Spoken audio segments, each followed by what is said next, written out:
બનાસકાંઠાના વિભાજનના વિરોધના પડઘા અમદાવાદમાં પણ જોવા મળ્યા। ધાનેરાના સ્થાનિકોએ અમદાવાદ કલેક્ટર ઓફિસે વિરોધ કર્યો। ધાનેરાને થરાદમાં ન ભેળવવાને લઈને કલેક્ટરને આવેદનપત્ર આપ્યું છે। થરાદમાં પાયાની સુવિધા ન હોવાનો સ્થાનિકોએ આરોપ લગાવ્યો। મેડિકલ અને એજ્યુકેશન તેમજ ટ્રાન્સપોર્ટ સુવિધા ન હોવાનો પણ આરોપ લગાવવામાં આવ્યો। અમારે થરાદ સુધી જવાનું થતું નથી અને 90% પબ્લિક દુઃખી જ છે ધાનેરાવાળી કે અમારે કોઈને એ બાજુ જવાનું કદી થતું નહીં, કેમ કે રાતનો કોઈ બી કામ હોય, બીજું કોઈ સાધન બીજું મળે નહીં અને થરાદ ઓળખ પડે છે। એને પાલનપુર સાથે અમારે બધાને વ્યવહાર આજથી વર્ષોથી બધા ધંધામાં બીજે બધું કામ બીજું કરવું હોય તો અમારે એક દિવસમાં બધું પટી જાય, ત્યાં એક દિવસમાં પટે જ નહીં। એટલે બધી ધાનેરાની પબ્લિક દુઃખી જ છે।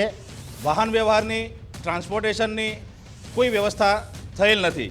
બીજું કે અન્ય જિલ્લાની સરખામણીમાં તાલુકાની પ્રજા શિક્ષણથી થોડી પછાત છે અને અન્ય શિક્ષણ ભૌગોલિક અને સામાજિક રીતે અમે પાલનપુર સાથે વર્ષોથી સંકળાયેલા છીએ।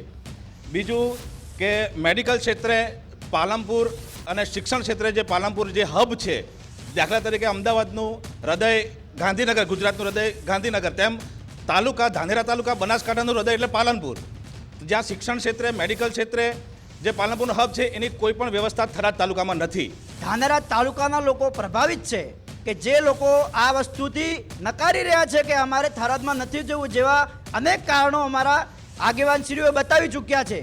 માટે પ્રજાના હિતને ધ્યાનમાં રાખીને સરકાર વિચારે, એક વ્યક્તિના વિચારોને પબ્લિક ઉપર ના થોપે, જેથી કરીને આપણું લોકતંત્રનો જે પાયો છે એ જળવાઈ રહે।